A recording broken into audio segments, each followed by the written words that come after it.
Then next mistake here, it says I do lip syncs. I don't do lip syncs. I do parody songs. There's a difference.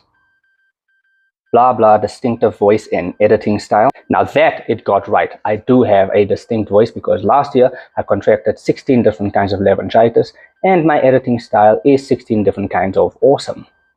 And in closing, blah blah, general results focus on other creators like Nessa something and Mr. something else.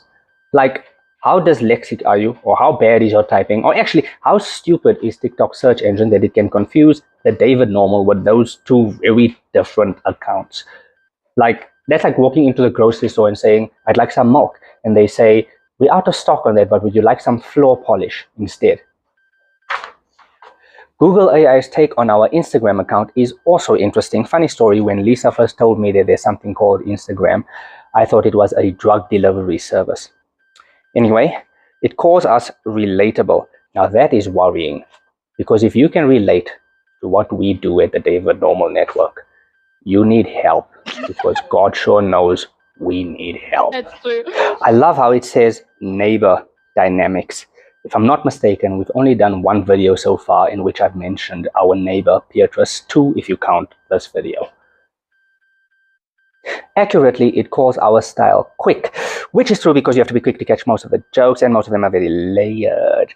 I love how both bogus descriptions completely leave out impersonations. Not like I do a different person every fortnight. Even right now I'm doing a different person. Okay, that sounded worse than I intended. What I mean is right now I am actually just a memory playing the part of David Normal. Let that one sink in. Back to the description. Inaccurately, it calls us popular because we are not popular on Gram. Are we, Lisa? Nope. And it's Insta, not Gram. Whatever. Apparently, she told me it's because we didn't do like the video she wanted us to do, videos about how to get your hair curly like mine, because that's what people on Instagram want to see. That and booty. But I stand by the Reverend Normal on this one when he says, because we have morals, for Christ's sake, and we will not prostitute our bodies just to gain popularity with the common people. Amen. At least, not yet. Well, there you have it, people. And now I feel exactly the same way Rob Pike feels about AI, and I quote, "Your data monster." Oh,